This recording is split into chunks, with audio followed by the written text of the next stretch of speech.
आपको। South Korea के एक वैज्ञानिक ने चावल की एक ऐसी किस्म तैयार की है जिसमें चावल के अंदर ही बीफ इंसर्टेड है। मतलब क्या इंजेक्शन से घुसाया है क्या? कुछ समझ लीजिए ऐसा ही है। विस्तार से समझने के लिए आपको फूड टेक्नोलॉजी, बायोटेक्नोलॉजी का कुछ जानकारी लेना पड़ेगा। उसके बारे में आज हम आपके साथ चर्चा कर रहे हैं। सुर्खी है साउथ कोरिया से, जहां पर एक राइस जिसका नाम ही मीटी राइस दिया गया है, इसे बीफ राइस की तरह से कल्चर किया गया है और बकायदा इसकी खासियत यह बताई गई है कि इसमें प्रोटीन और फैट की मात्रा साधारण राइस से प्रोटीन 8% ज्यादा और फैट 7% ज्यादा है।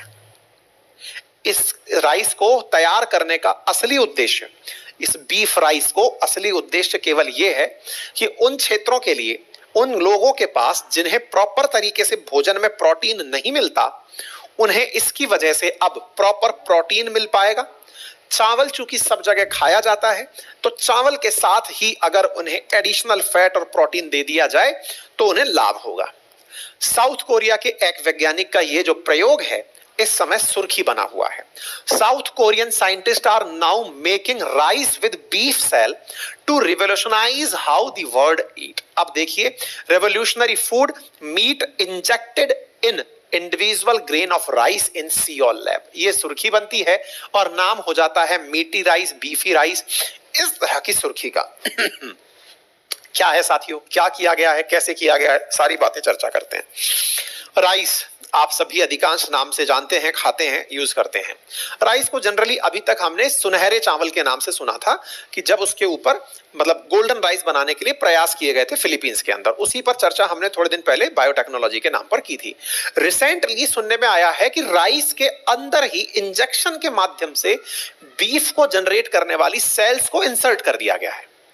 इसको इंसर्ट करने के पीछे लॉजिक ये दिया गया है कि इसकी वजह से मीट कल्चर किया गया है और मीट कल्चर करके उसे खाने के लिए दिया गया। कल्चर मीट क्या होता है?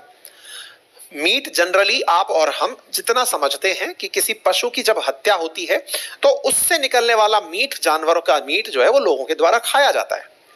लेकिन अगर किसी पशु को बिना मारे ही चावल के अंदर मीट डाल दिया जाए, पशु मरा नहीं, चावल में मीट डल गया, ये कैसे संभव है? यह संभव है ऑर्गेनाइड और बायोमेडिकल विज्ञान के एक शोधकर्ता जिसका नाम है हांग, उनके द्वारा। उन्होंने बकायदा चावल के अंदर वो कोशिकाएं डाल दी जो मीट बनाती हैं। चावल में कोशिकाएं डाल दी, ये कैसे हुआ होगा? आइए इस पर चर्चा करते हैं। असल में चावल के अंदर जो पोषक तत्व हैं उसमें 80% कार्बोहाइड्रेट और 20% प्रोटीन जैसे तत्व पाए जाते हैं। शोधकर्ता ने पहले चावल के दाने को मछली के जिलेटिन और खाद्य एंजाइमों के साथ पहले लेपित किया। तरीका क्या किया इसके अंदर? तरीका यह किया कि पहले चावल का दाना लिया, मतलब ऐसा नहीं है कि पौधे के अंदर जो चावल पैदा हो रहा है वो मीट के साथ पैदा हो रहा है, नहीं, चावल पैदा हो चुका है उसे लिया और उसके ऊपर जिलेटिन लगाया। अब जिलेटिन क्या होता है? बहुत सी जगह पर, मतलब बहुत सारे फेस जो सौंदर्य साधन जो है उसके अंदर यूज किया जाता है जिलेटिन। जिलेटिन जेली के रूप में आप समझ सकते हैं। जिलेटिन असल मायने में जैसे फिश है, मछली है, गाय है, सूअर है, इसकी चमड़ी को जब बहुत देर तक उबाला जाता है, इसके साथ मतलब बहुत देर तक इनको रखा जाता है, उबाला जाता है, तो एक चिपचिपा सा पदार्थ, जेली जैसा पदार्थ बनकर आता है जिसे जिलेटिन कहा जाता है। ठीक है, जिलेटिन अधिकांशतया जिलेटिन, अगर जिलेटिन नहीं है तो फिर अगर यूज किया जाता है जो कि फंगाई से बना हुआ है। अदरवाइज जिलेटिन का जो भी निर्माण है वो पशुओं से ही होता है। अब जिलेटिन को लेकर के इसने किस पर चिपकाया? चावल के ऊपर चिपकाया, उसके ऊपर कुछ एंजाइम्स चिपकाए ताकि जब गोमांस वाली कोशिकाएं, यानी कि जो बीफ वाली कोशिकाएं हैं, वो जब इस पर रखे, मतलब एक तरह से ऐसे समझिए कि अगर गोमांस पैदा करने वाली कोशिका, जिसे आप स्टेम सेल कह रहे हैं, उसे चावल में खाने के लिए भोजन चाहिए तो वो क्या खाएगी? तो वो जिलेटिन खाएगी, साथ में वो एंजाइम से वो एक्टिवेट होगी। आप ऐसे समझिए कि इन्होंने पहले गोमांस की कोशिका को चावल पर चढ़ाने के लिए चावल पर पहले भोजन लगाया, और वो भोजन था एंजाइम के रूप में और भोजन था जिलेटिन के रूप में, और उसके साथ साथ उसमें छेद करके क्या घुसा दिया? स्टेम सेल ऑफ बीफ घुसा दिया। स्टेम सेल ऑफ बीफ उस चावल के अंदर पोषक तत्वों को कंज्यूम करता है, और करके ऐसा करके उन्होंने गाय की मांसपेशियों और स्टेम सेल को जोड़कर पेट्री डिश के अंदर इसको बनाने का काम किया। मतलब आप इस तरह से समझिए, जैसे ये चावल है, चावल के अंदर फिश की जिलेटिन इसके चारों तरफ लगाई और फूड एंजाइम्स इसके साथ लगाए, और बोवाइन का यानी कोई पशु जो है उसका मायोब्लास्ट लेकर के उसके अंदर इंसर्ट कर दिया। इंसर्ट करके वो उसके अंदर ग्रो होने लगा। वो जो सेल है, मीट की जो सेल है, वो जिलेटिन से और एंजाइम से चार्ज होती रही, खाती रही, और उसने धीरे धीरे इस सेल के अंदर यानी कि ये जो चावल है इसके अंदर ही मीट की मात्रा बढ़ा दी।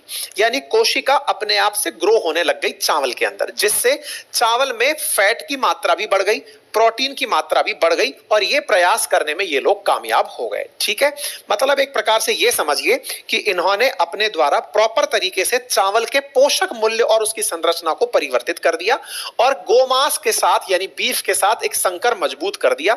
यहां पर साहब इसके बारे में कुछ लोगों का मतलब जब पूछा गया कि कैसा है ये चावल, तो टेस्ट में इसे थोड़ा सा स्वीट बताया गया। कहा गया कि चावल जब बना तो पारंपरिक उपस्थिति के साथ एक बढ़िया खुशबू लेकर के था, और इसके अंदर ये सारी चीजें इन्होंने अपने द्वारा शोधकर्ताओं के द्वारा बताई गई। अब एक सवाल बनकर आया कि यार ये जो चावल बना है इसमें कोई भी बायोटेक्नोलॉजी का उपयोग तो नहीं हुआ शुरुआती लेवल पर।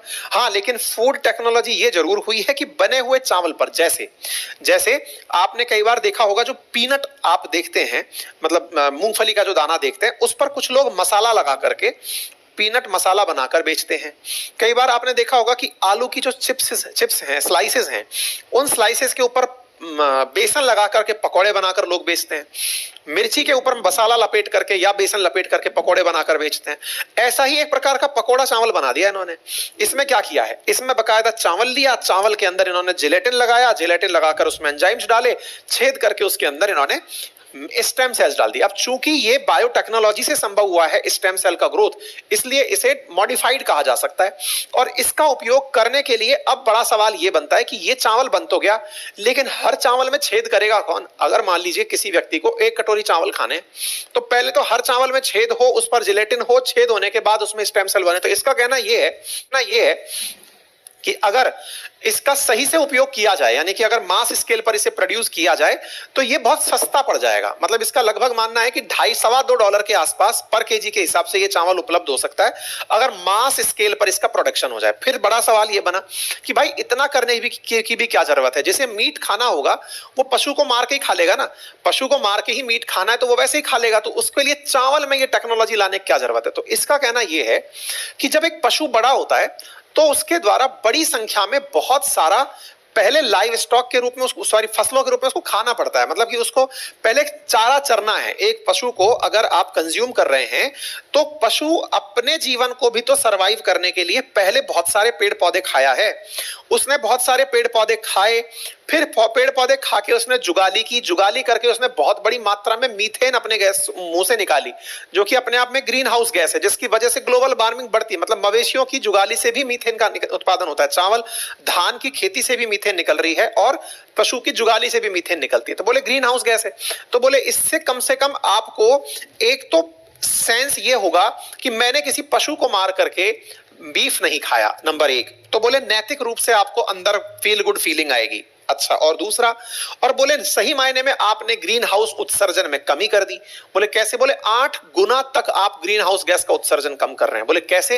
बोले एक जानवर अपना पूरा लाइफ साइकिल जीता तो सोचो कितना नुकसान करता। मैंने तो केवल कोशिका ली और उस कोशिका से चावल के अंदर बीफ डाल दिया, तो काम भी हो गया और ये भी हो गया। तो अब आपके दिमाग में एक बड़ा प्रश्न बनेगा कि यार इसका मतलब तो जब ये चावल में इस प्रकार से मीट प्रोड्यूस कर सकता है, तो फिर तो कभी भविष्य में कोई भी व्यक्ति मीट को भी लेबोरेटरी में ना बना ले। बात तो सही सोच रहे हैं आप, मीट भी लेबोरेटरी में बनाया जा सकता है। और मेरे प्यारे साथियों, अमेरिका के अंदर और सिंगापुर में कल्चर्ड मीट बेचा भी जाता है। कल्चर्ड मीट का मतलब समझिए कि उस मीट को बकायदा लैब में ही बनाया गया है। आप देख सकते हैं लैब ग्रोन बीफ का ये जो सैंपल आप देख रहे हैं, ये मीट बकायदा लेबोरेटरी में तैयार किया गया है, पशु को मारकर नहीं बनाया गया। अब आप पूछेंगे ये कैसे संभव है? तो देखिए, आप और हम जितने भी लोग हैं ना, इनकी वृद्धि को अगर आप देखें, जब मां के गर्भ में हम भ्रूण के रूप में थे, अंडे से लेकर मां का अंडाणु एक सिंगल कोशिका वाला अंडाणु था, वहां से लेकर के अब 4x4 इंसान जो खड़ा हुआ है, ये इंसान बनने में एक ही कोशिका ने मल्टीपल टाइम विभाजन किए थे और उससे इंसान का निर्माण हुआ था। कोशिका से विभाजन तक, यहां तक हम लोग जो पहुंचे हैं, इसमें कोशिकाओं का विभाजन अपने आप में एक बायोलॉजिकल प्रक्रिया है। ऐसी कोशिकाएं जो अपने अंदर विभाजन का बहुत अच्छा पोटेंशियल रखती हैं, उन्हें स्टेम सेल के नाम से जाना जाता है। ये कई प्रकार की होती हैं, प्लूरीपोटेंट, टोटीपोटेंट, इस प्रकार की जो कोशिकाएं होती हैं जो अलग अलग तरह से ग्रोथ कर सकती हैं, ऐसी कोशिकाओं को स्टेम सेल कहा जाता है। और इन स्टेम सेल्स को अगर प्रिजर्व कर लिया जाए तो स्टेम सेल से वैसे ही जीव को लेबोरेटरी में भी बनाया जा सकता है। स्टेम सेल से लेबोरेटरी के अंदर इसी प्रकार से मीट भी तैयार किया गया है। एक एजेंसी का अनुमान है कि वर्ष 2040 तक दुनिया का लगभग 40% मीट लेबोरेटरी से तैयार करके ही बनाया जाएगा, यानी कि लैब में ही मीट बनेगा, क्योंकि लोगों के पास लाइव स्टॉक को खिलाने के लिए इतनी बड़ी मात्रा के अंदर पशु नहीं, मतलब चारा नहीं होगा कि वो पशुओं को खिलाया जा सके, तो लैब से ही ये चीजें बनाई जाएंगी। ठीक है। साउथ कोरिया खुद अपने देश में हालांकि अभी लैब से बने हुए सिंथेटिक मीट को प्रमोट नहीं करता है, लेकिन फिर भी उसने फूड टेक्नोलॉजी पर इस साल बहुत पैसा खर्च किया है। और अगर ऐसा होता है तो संभव है कि वो आने वाले समय में इस प्रकार की जो चीजें हैं उनको पनपने दे और उनको बढ़ने दे। आप देखिए ना, इन्होंने इस चावल के अंदर रिसर्च के माध्यम से प्रोटीन की मात्रा बढ़ा दी और फैट की मात्रा बढ़ा दी।